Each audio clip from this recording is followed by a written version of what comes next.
Olá, eu sou Gláucia Paiva e hoje eu vou falar do lugar da nossa individualidade, o lugar da nossa autonomia, aqui em Gláucia Paiva Terapias. Que bom que vocês estão entrando. Hoje é um assunto bem interessante, um assunto, eu sinto que é um assunto bem complexo, difícil, mas profundo. Onde fica a nossa autonomia, a nossa individualidade e a nossa escolha? Como assim? Como eu tenho escolha, eu tenho poder de escolha, e por que eu não consigo segui-la? E o que eu faço para eu poder conquistar a minha individualidade e a minha escolha? Esse é um assunto muito profundo. Esse é um dos pontos que, na especialização do Nexo Renascer Sistêmico que eu desenvolvi, é um dos pontos fundamentais, um dos pontos essenciais que eu trabalho no sentido da gente conseguir ter a confiança de se diferenciar da força do bando para ter confiança em mim, para ter confiança em que eu posso experimentar, que eu posso pensar diferente, que eu posso seguir, ok? Então, este é um assunto bem profundo. Vamos lá.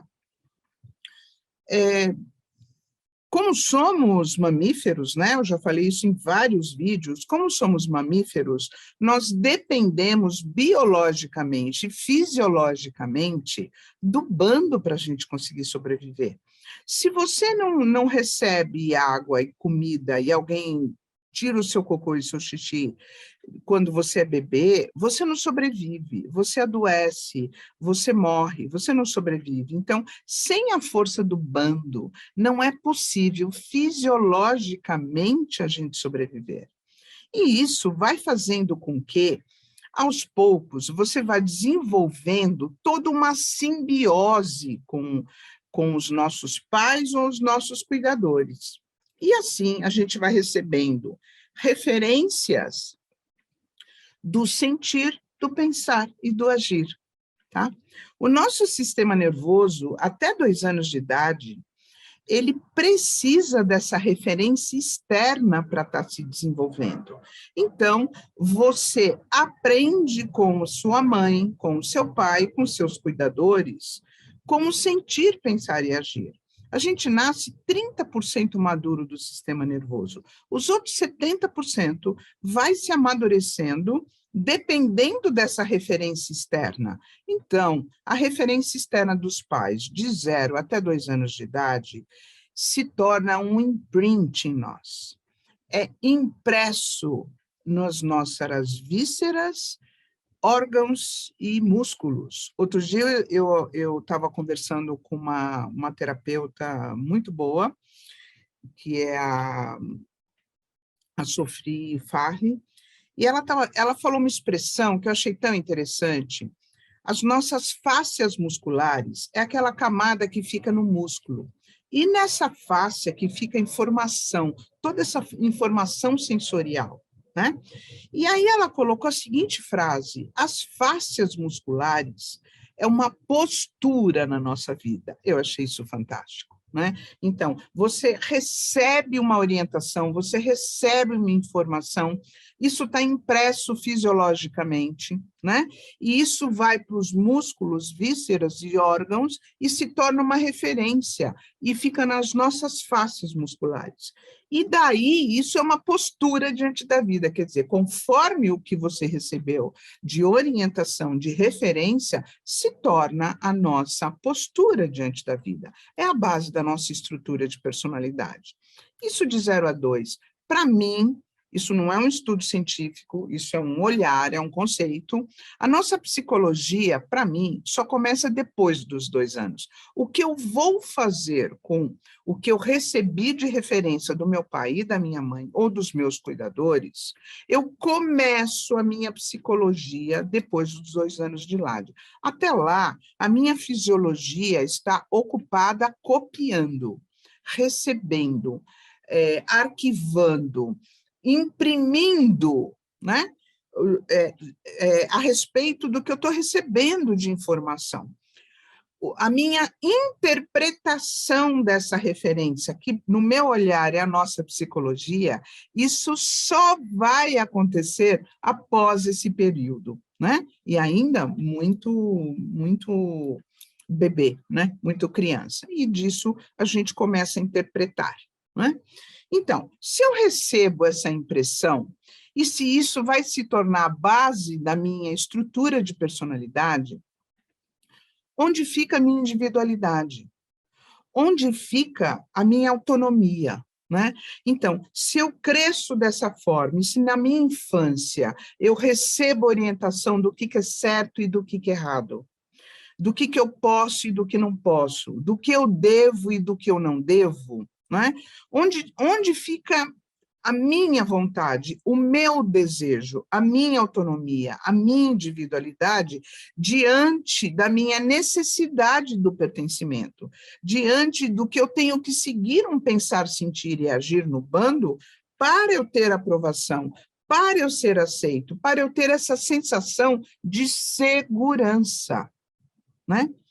Ao mesmo tempo, a minha confiança no meu olhar, de Gláucia Paiva, eu desenvolvo a minha confiança na medida que eu experimento e aprendo a lidar com aquilo. Agora, se eu posso somente o que for permitido externamente, eu não experimento o que eu quero, então eu não aprendo a confiar no que eu quero. É bom, é construtivo, tem lógica, tem raciocínio, é algo produtivo, é algo construtivo. Então, eu não aprendo a confiar em mim. Se eu passo a ser uma pessoa que eu sigo, simplesmente eu sigo, e eu não coloco nada de mim no que eu sigo, eu não aprendo a confiar que o que eu sinto é bom, ou é certo, ou é construtivo. Então, eu desenvolvo uma estrutura emocional de segurança, não de confiança. E não tenho lugar na minha autonomia, não tem lugar para minha autonomia, não tem lugar para minha individualidade. O resultado disso, depois que eu vou crescendo, né, e eu vou percebendo que o que eu aprendi do meu pai e da minha mãe, ou dos meus cuidadores, eu me sinto desconfortável, mas eu sigo.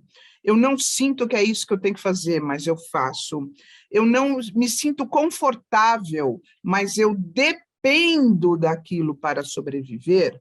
Eu começo com os anos, né? Eu começo a questionar os meus pais sobre o que eles acham que é certo e o que é errado. E aí eu começo num processo de disputa de quem que é certo, de quem tem razão, de pode ser assim, de pode ser assado, e quero convencê-los que o jeito deles não é bom. Por quê? Porque eu tenho a necessidade de ter autonomia, porque eu tenho a necessidade de ter individualidade, mas eu dependo do jeito deles. Quanto mais criança, mais eu dependo. Quando eu vou crescendo, eu vou buscando uma autonomia. Até a adolescência, eu ainda me adapto muito mais. A função da adolescência, psicologicamente falando, isso é científico, é negar o valor dos pais para que eu encontre os meus. Por isso, o adolescente é o tal do aborrecente, que eu não sei de nada, o pai não sabe de nada, a mãe não sabe de nada, e ele nunca quer fazer daquele jeito, né? Por quê? Porque é uma forma orgânica de eu depender menos do meu pai e da minha mãe, do certo e errado do meu pai e da minha mãe, para que eu encontre o meu. Isso é a função psicológica da adolescência. Até lá, né? E aí depois vem a juventude, aí vão vir as experiências. Então, até a adolescência, eu sigo com muito mais intensidade. E ali não tem muita força, não tem muito lugar para minha individualidade. Por quê? Porque eu tenho que pertencer ao bando para eu sobreviver, para eu me sentir segura. Então, eu me adapto, né? Tem aqui o ponto de eu questionar os meus pais e de eu começar a falar para eles, não, mas isso não é certo, mas você faz errado aqui, mas você isso aqui, você ali. E aí, do ponto de vista sistêmico, quando você está fazendo os seus pais de errado, para que a sua forma seja certa, isso descompensa o teu lugar diante dos pais. Isso gera várias consequências. Então, isso é um lado. Aí, se eu não sigo os meus pais, né? Quem a gente aprendeu que a gente tem que seguir? Ok? Deus. Também externo, não é interno. Então, ou eu sigo os meus pais, o sistema de crenças deles, com as experiências que eles tiveram, de como eles funcionam, de tudo que eu recebi, de como eles viveram, cada um deles viveu toda essa informação, toda essa estrutura de personalidade. Então, eu tenho eles, isso é uma referência, e uma segunda referência que a humanidade carrega é a referência de Deus, mas é um Deus externo. Então, e aí nós vamos para as religiões, né? E aí cada religião tem o seu sistema de crenças, que também tem um certo e errado, que também tem um sim, tem um não, o que pode, o que não pode, como eu vou para o céu ou como eu vou para o inferno. Cada religião tem um nome de céu e de inferno, ok? Então, se eu não seguir os meus pais, quem eu posso seguir? Um Deus externo. Então, aqui, neste modelo que a humanidade vem se desenvolvendo até agora, ou você segue os pais, e se você não seguir os pais, você não é um bom filho, certo? Ou você segue um Deus, e se você não seguir o Deus, você não é um bom fiel, portanto, corre o risco de ir para o inferno. Onde fica o lugar da nossa individualidade? Como a gente consegue desenvolver escolha? Né? Como que nós podemos fazer isso? E esse é um dos pontos muito significativos que eu incluí no processo do Nexo Renascer Sistêmico, que é o processo terapêutico que eu desenvolvi, que eu estou ensinando, que é a inclusão da nossa essência. Né? Então, o que é a nossa essência? Eu tenho uma professora que ela fala assim, a Karen Schubert, da Áustria, que já veio aqui no Instituto Conexão Sistêmica várias vezes, e ela fala sobre trauma e as constelações familiares, e as relações e vínculo. Ela nos ensinou muita coisa, ela vem no Brasil desde 2009, né? Ela já veio aqui no Instituto 8 vezes, durante esses 11, 12 anos. Então, ela fala assim para a gente, você é 1/3 seu pai, 1/3 a sua mãe e 1/3 você, né? Mas nós aprendemos a ser 100% os pais e 100% Deus, e 0% você. Também tem uma outra professora no qual eu aprendi profundamente com a doutora Ursula Frank Bryson, que ela diz assim, da pontinha do nariz para fora, a gente escolhe. Todo o resto é influência. E quanto mais eu trabalho com os clientes, quanto mais eu trabalho com o Nexo Renascer Sistêmico, quanto mais eu trabalho com as constelações, eu entendo que a simbiose que começamos desde a barriga, desde a gestação, primeiro e segundo ano de vida, onde a gente só nasce com 30% do sistema nervoso maduro, os outros 70% vai até 25 anos de idade, ok? Mas até 2 anos, aquilo tem uma maturidade básica, mas ali você é uma cópia de Xerox, absorvendo as informações, absorvendo, e aquilo se torna referência da base da tua estrutura de personalidade. Depois, a gente tem que ter esse trabalho de diferenciação do que eu herdei, copiei, herdei e aprendi com meu pai, com a minha mãe e com meu Deus, ok? Incluindo aqui a religião, que é quem nos conduz, quem põe limite, quem fala da ética, quem fala dos 10 mandamentos, cada um dentro da sua crença, quem põe limite, quem nos dá uma orientação. Então, você tem a orientação do seu pai, você tem a orientação da sua mãe, você tem a orientação do seu Deus. Como é a sua orientação interna? Como você acha um caminho para você se diferenciar, para você se desmisturar da referência do seu pai, da referência da sua mãe e da referência desse Deus interno. Lógico que isso é um processo terapêutico. A diferenciação é uma técnica muito profunda, que descongela a referência que você recebeu, que está impressa nas suas fáscias, músculos, órgãos e vísceras. É uma técnica, é um processo terapêutico, que é a base do pensamento do nexo renascer sistêmico. Com a ideia da essência, né, que eu aprendi com um professor também austríaco, Siegfried Essen, que há 5 anos atrás, quando ele trouxe esse conceito da essência, que eu entendi por onde a gente poderia ir, qual a solução para você ter autonomia sem ter que negar o seu pai, sem ter que rejeitar a sua mãe, sem ter que julgá-los e sem ter que negar e julgar esse Deus, ok? Então, como que eu posso, que caminho existe para que eu consiga acessar a minha essência sem negar e rejeitar? E é através da inclusão da história do meu pai, da inclusão da história da minha mãe e a inclusão desse sistema de crenças desse Deus. Isto me gera uma autorregulação e uma liberdade. Agora, eu não aprendi a seguir a minha intuição. Eu não fui estimulado a isso. A escola não ensina, a família não ensina, a igreja não ensina. Então, nós não temos um caminho mental, sensorial, para a gente aprender a acreditar e a confiar na nossa essência, na sua intuição. E esse professor que eu estava falando agora há pouco, trouxe o conceito da essência, aonde você coloca a tua essência e um sintoma. E aí gera uma constelação. Isso foi a coisa mais maravilhosa que eu já assisti na minha vida. Porque eu entendi que um sintoma, ele está vindo dessa história do pai, da mãe e de Deus, desse sistema de crenças.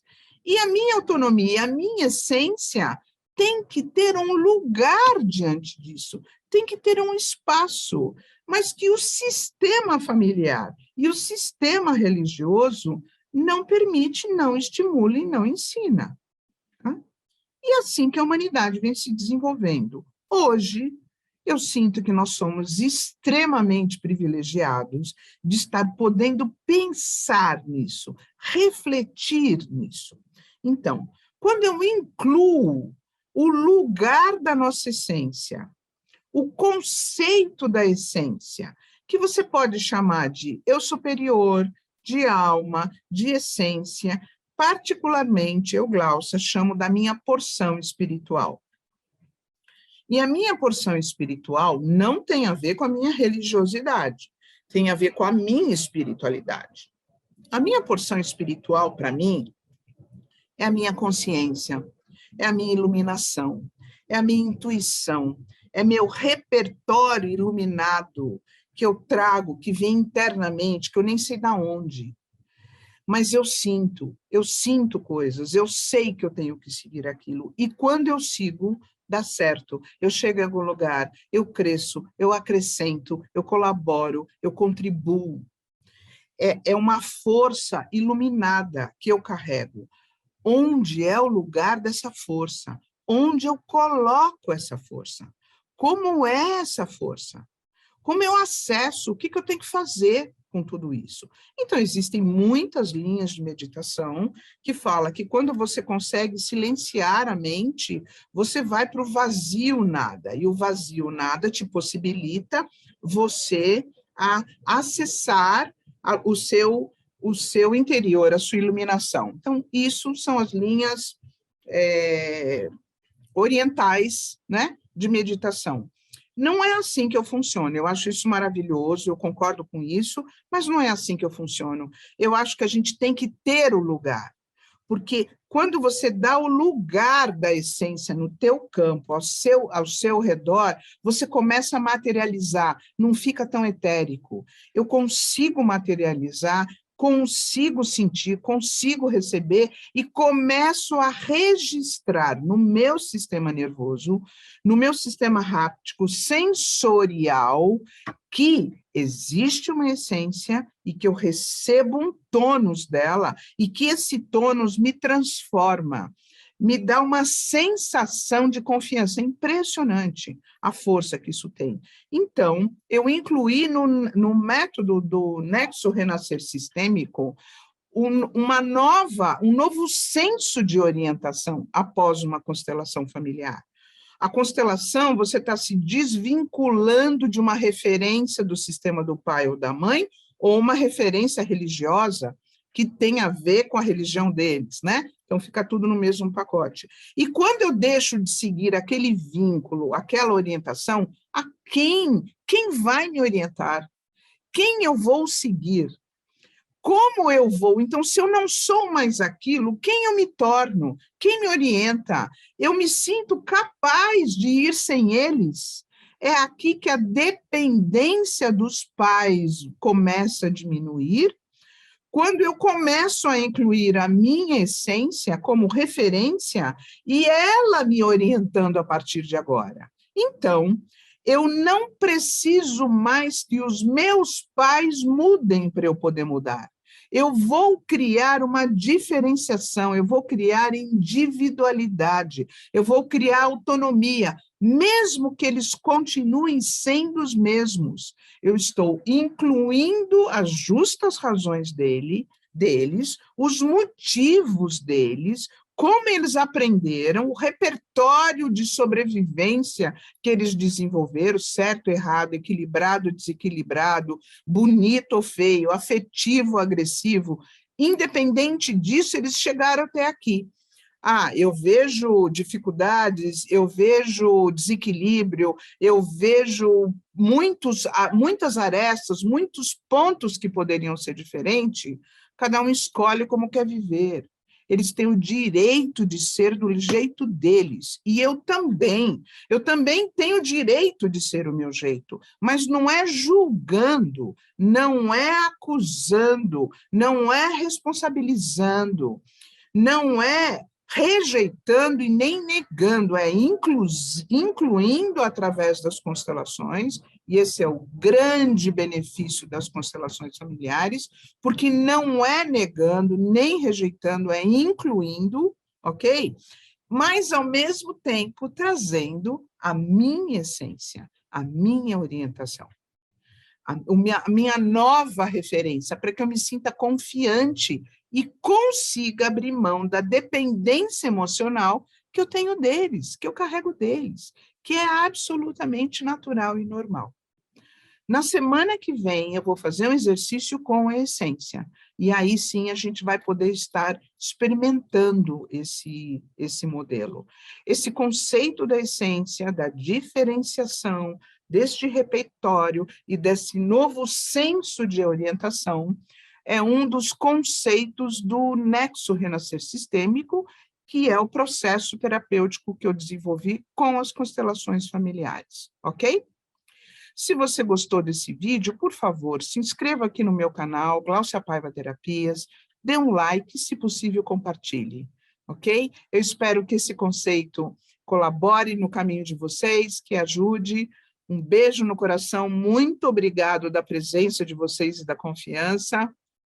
Um beijo, saravá, e até a semana que vem. Tudo de bom.